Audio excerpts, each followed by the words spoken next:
Están escuchando Espacio Persa. Acompáñame en una caravana hacia la sabiduría milenaria de la iranología. Sígueme hasta la corte o las ermitas. Por los bazares y jardines. En los desiertos y el mar.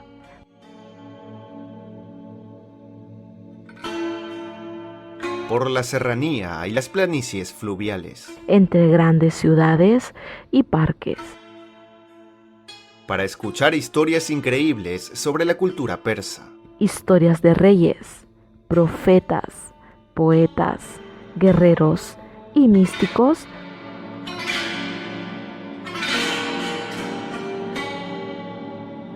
Todo lo que necesitas saber de los persas lo encontrarás en este espacio con Xavier Muñoz.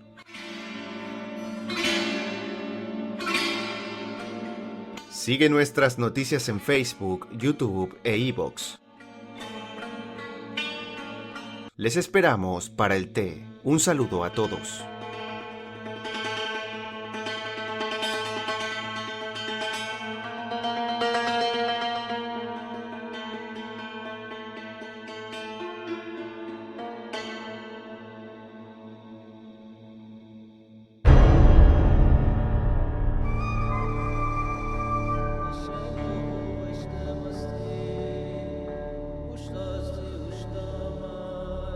El zoroastrismo en el antiguo Irán y otros cultos.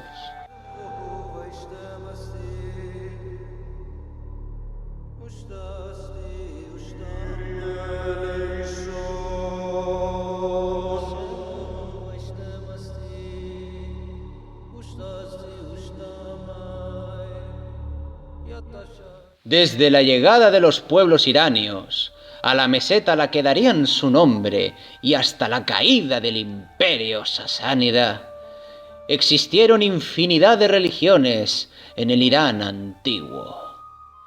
Desafortunadamente, de las tradiciones politeístas más antiguas, solo poseemos algunas informaciones indirectas que nos llegan bien a través de las fuentes clásicas, bien por comparación con las doctrinas de la India védica o gracias al auxilio que nos ofrece la tradición.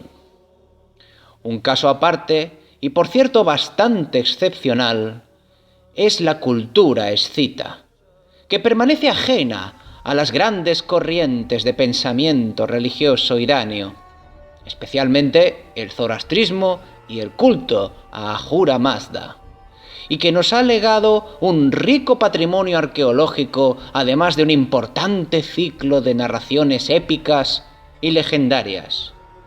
Las leyendas de los partos han perdurado sorprendentemente a lo largo de los tiempos, y aún en la actualidad se mantienen vivas entre los osetos, últimos descendientes de una rama de los alanos, establecidos en la región del Cáucaso. Contienen multitud de elementos comparables a los testimonios de Heródoto acerca de la religión y las costumbres escitas.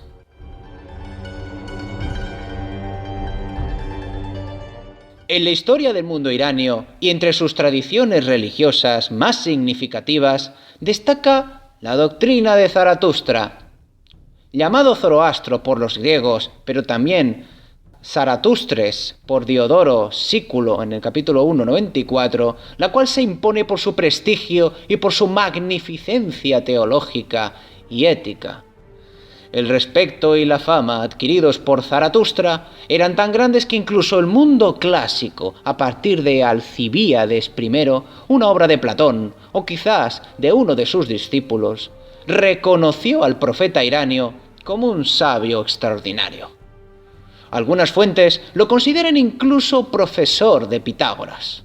La información que nos ha legado los autores griegos y latinos es compleja, pero es indiscutible que el mundo griego, a pesar de las numerosas tensiones políticas y militares con el imperio persa, reconoció en el ecumenismo iranio una fuerza cultural, moral, ética y religiosa diferente de la suya, pero digna de interés y respeto.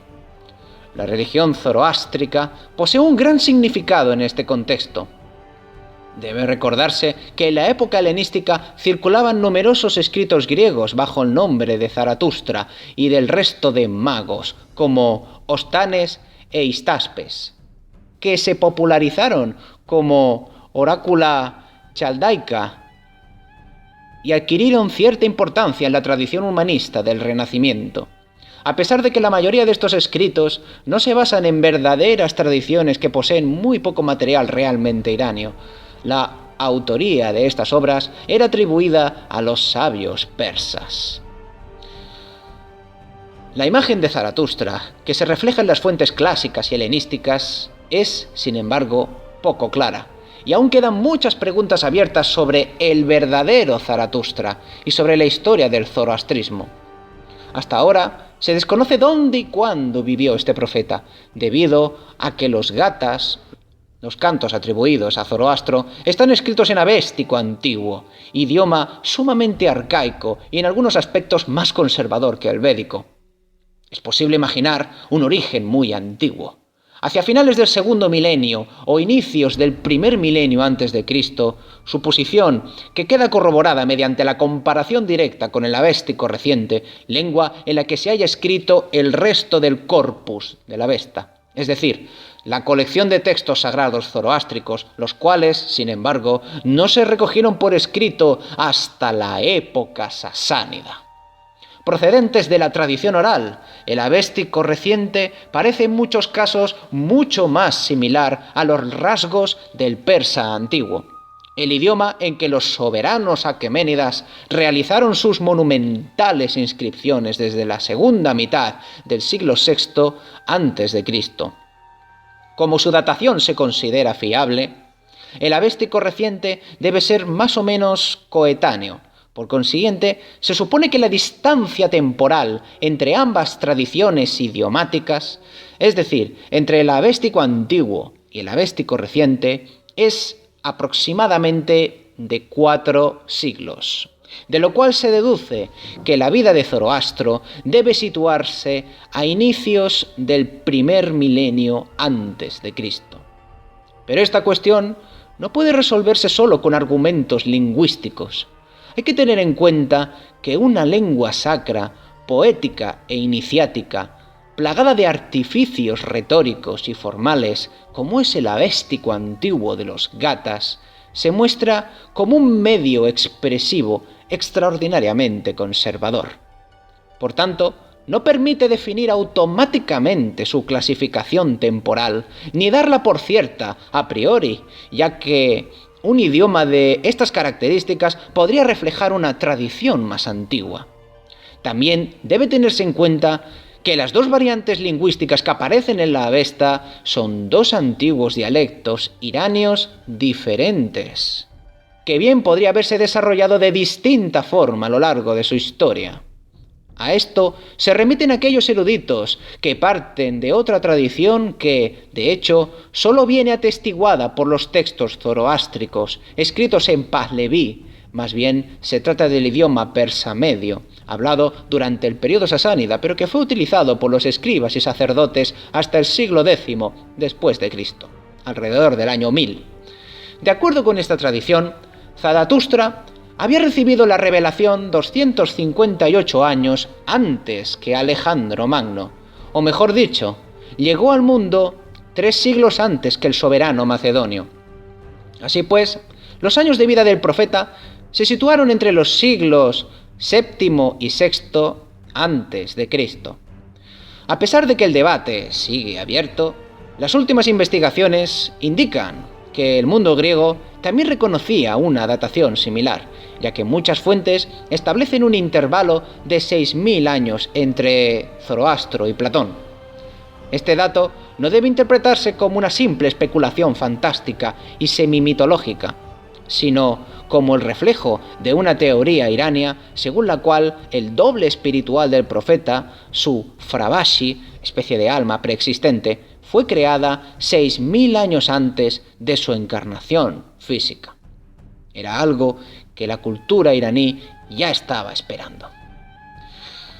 La religión zoroástrica vivió numerosas fases y transformaciones ligadas a la historia política de Irán, y sobre todo el contacto con otras culturas avanzadas, por ejemplo, y por mencionar solo las más importantes, la mesopotámica, la griega, la india y la romano-bizantina. Igual de significativo fue su encuentro, y en algunos casos desencuentro, con otras religiones, sobre todo con el judaísmo, cristianismo, el maniqueísmo y el budismo. Hay que mencionar que la reconstrucción de la religión mazdeísta, de su evolución, no está exenta de fuertes divergencias que dividen a los especialistas. Este estudio expresa un punto de vista autorizado, pero no el único defendido en el debate actual. En este breve resumen, mantenemos que la primera fase del zoroastrismo, representada por la literatura gática y en general por la literatura avéstica antigua, puede definirse como una religión monoteísta con una ética dual. Zoroastro adoptó a Ahura Mazda como dios y creador ordenador del mundo, lo que establece una base monoteísta. Este dios funda la realidad según el principio cosmológico del orden cósmico y divino, Asha en avéstico, diametralmente opuesto al concepto del caos, la mentira y el engaño, Drug en avéstico. Estos conceptos no deben entenderse tan solo en clave moral, sino cosmológica y ética sobre todo. Las antiguas divinidades de la tradición politeísta, los Daiva, que se corresponden con los Devas del Rigveda, son expulsados de la esfera del Asha, es decir, de lo divino, y se les niega el honor de las ofrendas. Rebajados al rango de falsos dioses, son considerados una distorsión del pensamiento y por tanto privados de un verdadero estatus ontológico, ya que no pertenecen a la dimensión de la vida, como se verá más adelante, sino de la fantasía. Tales seres siguen existiendo en el horizonte mazdeísta, como una especie de residuos de la tradición politeísta, pero no como divinidades, sino como los dioses de los otros, y sobre todo como una aberración de la conciencia y fruto de una elección equivocada.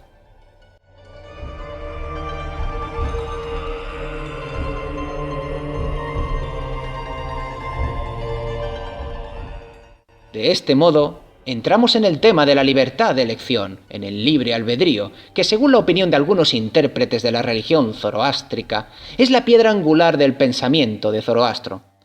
Según el Yasna 30, en los versículos 3 y 5, los dos espíritus primigenios, Spenta Manyu y el espíritu del engrandecimiento y el bien, el Angra Manyu, el espíritu antagonista, que puede considerarse como la manifestación de la facultad de libre pensamiento. Eligen libremente entre dos principios opuestos entre sí, entre Asha y el Drug, orden y caos, vida y no vida. Cabe destacar que el zoroastrismo inicial no recurre a ningún tipo de construcciones mitológicas. Al contrario, muestra una tendencia claramente antimitológica, fruto de un pensamiento fuertemente abstracto y simbólico. Pensamiento que, por ejemplo, se manifiesta en la elaboración de toda una serie de entidades o figuras, en número aún indeterminado y con diferentes grados de personificación en el Avesta antiguo, que representa diferentes aspectos del Ahura Mazda único. Se trata de los llamados Ameshas Penta, los espíritus inmortales, 6 de los cuales se verán canonizados en el Avesta reciente.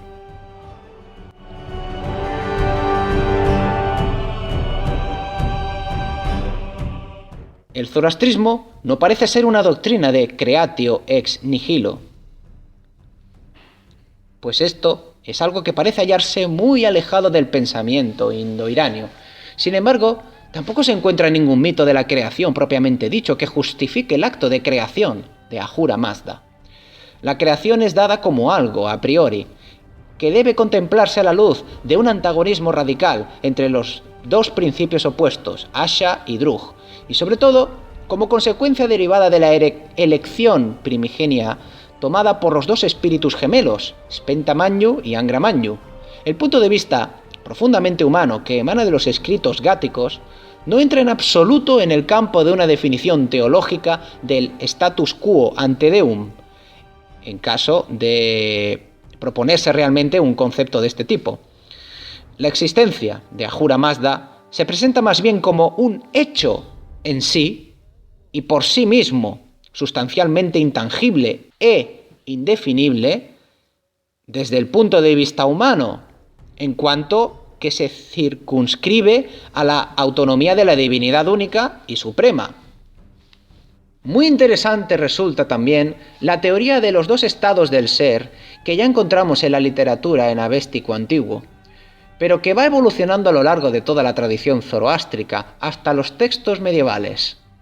La obra creadora de Ahura Mazda se despliega tanto en un plano mental, Manyava en el avéstico Menoj en Paz Leví, como vital, Gaetia en avéstico, Getig en Paz Leví.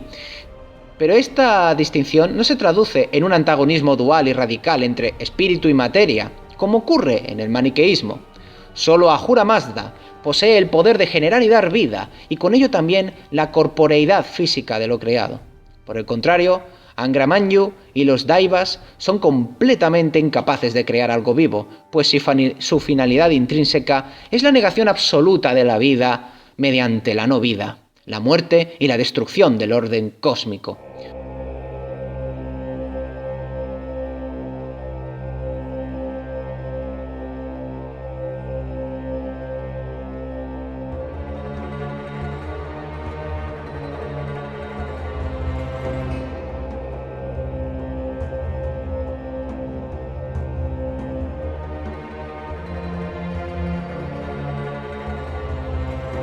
Bajo este punto de vista, Angra Manyu provoca únicamente contracreaciones subordinadas a la obra creadora y vital de Ahura Mazda. Por tanto, la superioridad ontológica de Ahura Mazda y de su creación sobre la negatividad nihilista y mortífera del tenebroso Angra Manyu se manifiesta en la realidad corpórea, en la dimensión de la existencia plena, encarnada principalmente por los hombres.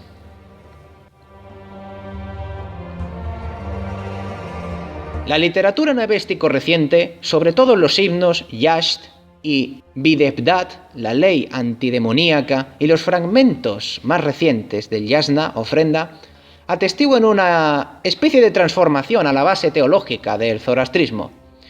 En estos textos aparece toda una serie de divinidades, algunas de procedencia evidentemente indo-irania, como Apamnapat, Mitra, Berektragna y Tistriya, otras probablemente elaboradas ya en un contexto iranio-zoroástrico, entre ellas Sraosha, Rashnu, etc., a las que se veneraban como ofrendas. Aquí reaparecen algunas de las tradiciones antiguas y ciclos mitológicos en toda su complejidad, de ahí que se pretenda deducir una especie de mediación entre la doctrina zoroástrica originaria y las tradiciones religiosas locales. ¿En qué medida esta orientación religiosa puede reflejar los cultos del período aqueménida? Sobre todo, las prácticas religiosas en el entorno directo de los aqueménidas es algo incierto. Lo que está fuera de duda es que la dinastía persa pertenecía a la tradición mazdeísta.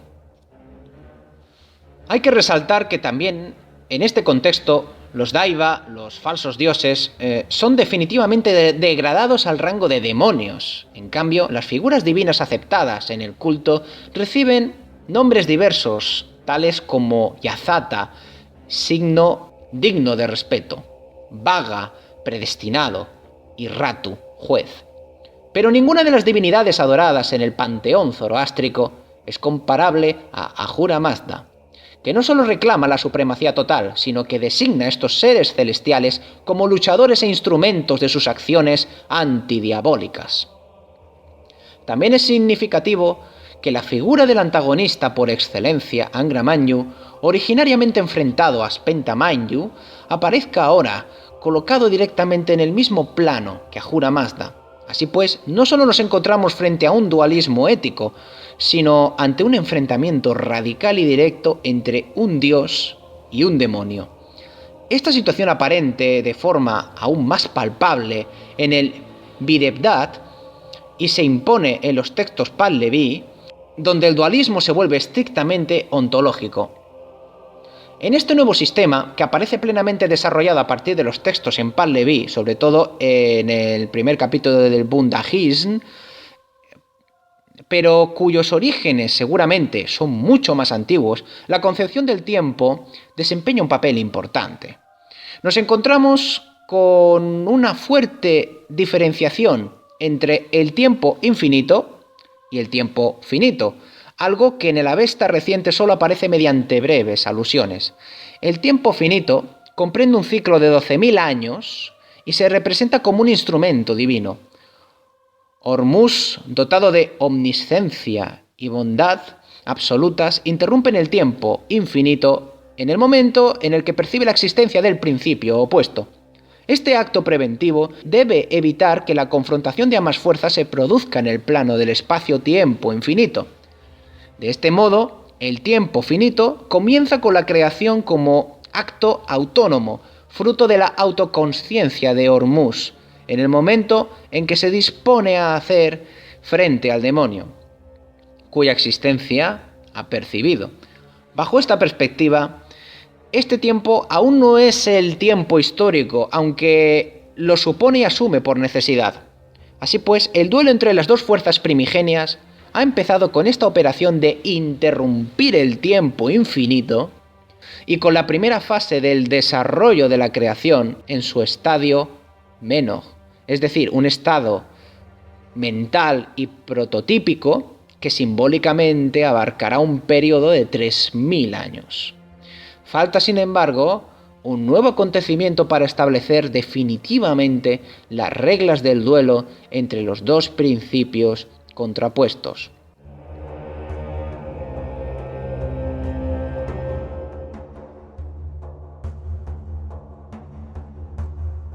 Según la dramatización elegida por la literatura Pahlavi para la representación del primer encuentro entre los dos principios cósmicos, Ahriman viene a hablar con Hormuz, quien inesperadamente le propone hacer las paces.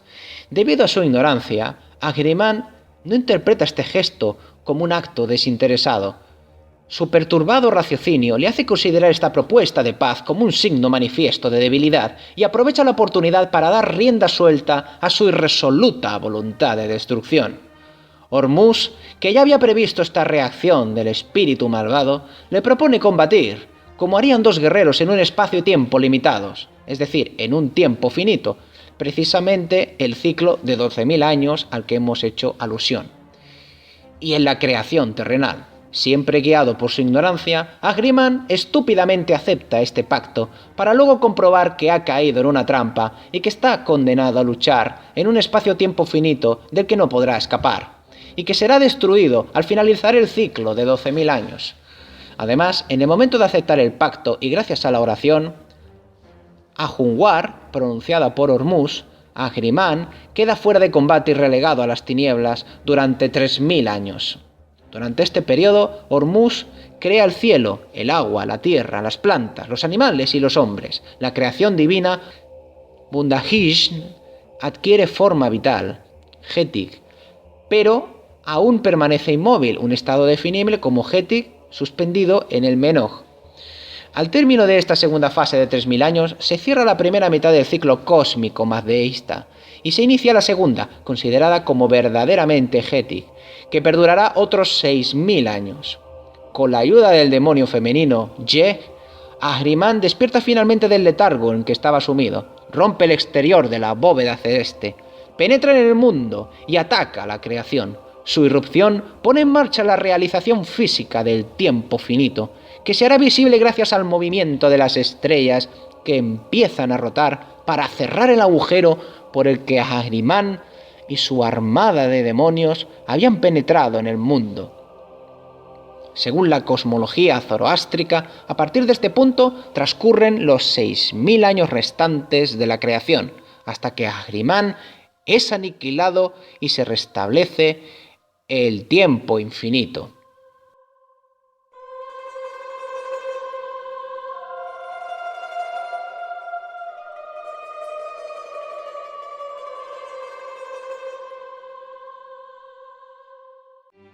Así pues, nos encontramos ante un ciclo cósmico de 12.000 años, dividido en dos grandes fases de 6.000 años cada una fase Menoj y otra Getig, que se dividen a su vez en dos subperiodos de 3.000 años. Encontramos también una división ternaria de la cosmología zoroástrica, que podría haber influido en la cosmología maniquea.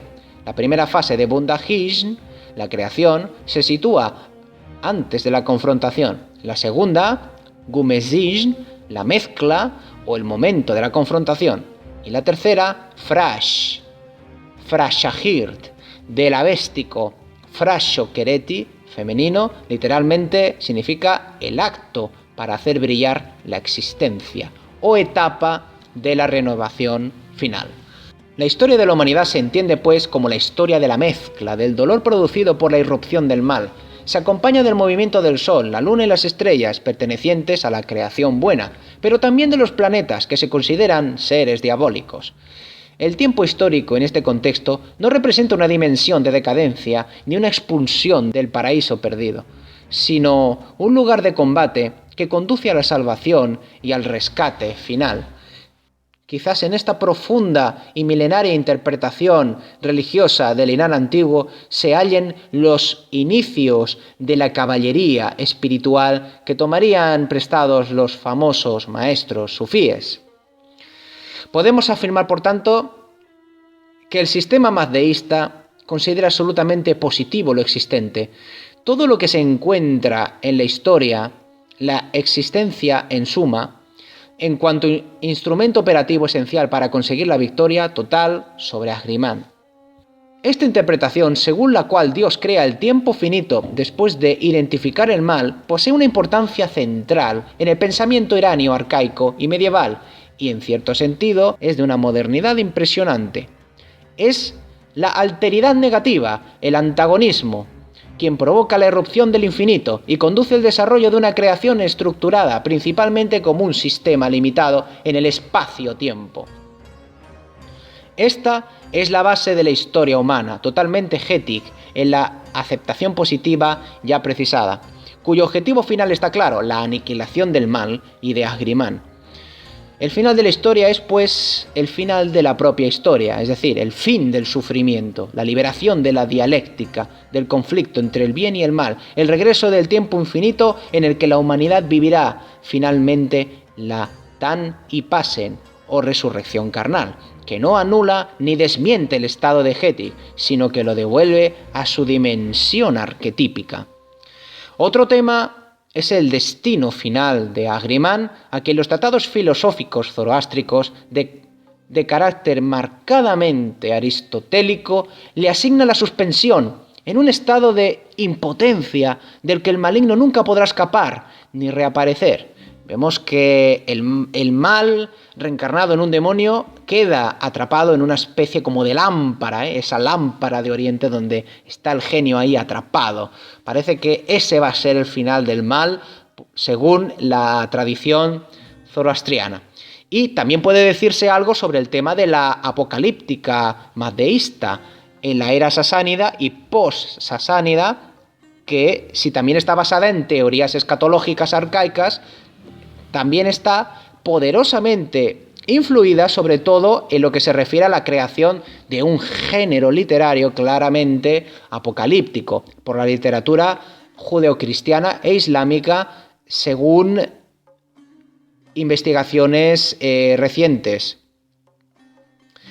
Cabe mencionar también otra versión teológica perteneciente a la tradición zurbanita, según la cual Hormuz y Ahriman son hijos de Zurban, el dios del tiempo, una especie de deus o tiosus primigenio que anhelaba tener un hijo y para ello ofrece un sacrificio de 1000 años, pero encontrándose próximo al final de la ofrenda, duda de la eficacia del rito consumado.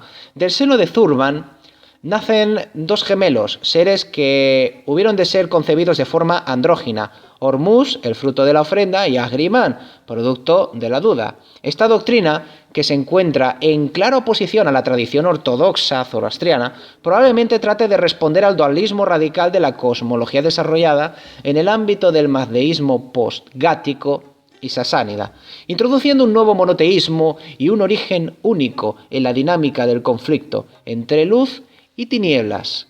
El origen del mal es, en este caso, fruto de la casualidad, de la duda surgida en la mente. Para justificar el origen del antagonismo entre el bien y el mal, aquí se asume una evidente imperfección del Dios, una ansia divina que genera la ofrenda, pero también la duda sobre su eficacia. ¿Será Hormuz nacido antológicamente bueno en cuanto vástago de la ofrenda, a quien corresponda enmendar esta imperfección y restablecer un orden nuevo y superior?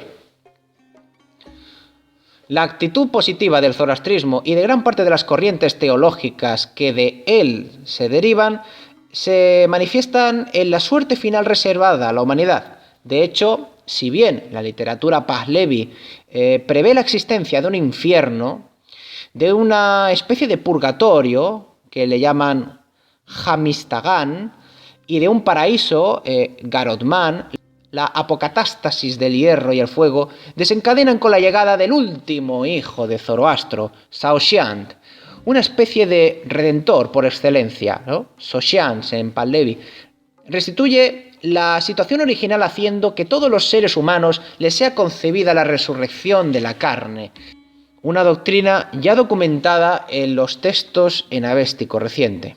El perdón y la dicha eterna, según la interpretación zoroástrica, sería inadmisible una condena definitiva y eterna por las culpas, por graves que éstas sean, cometidas en el tiempo histórico y por tanto limitando de por sí, pues se daría una objetiva desproporción entre falta y castigo.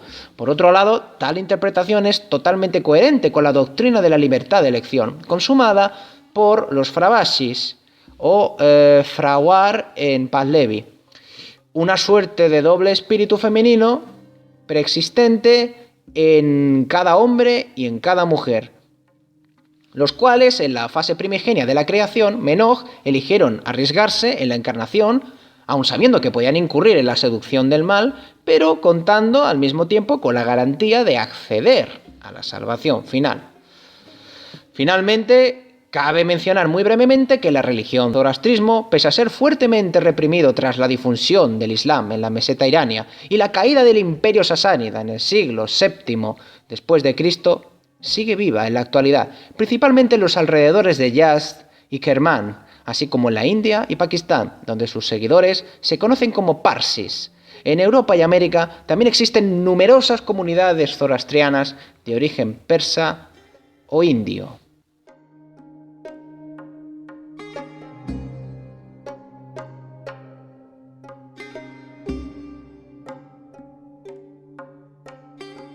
Y hasta aquí el episodio de hoy, queridos amigos, hablando de las religiones del Irán antiguo, hablando del pensamiento teológico y religioso de todas las tradiciones iranias que vienen aguardando 7000 años aproximadamente.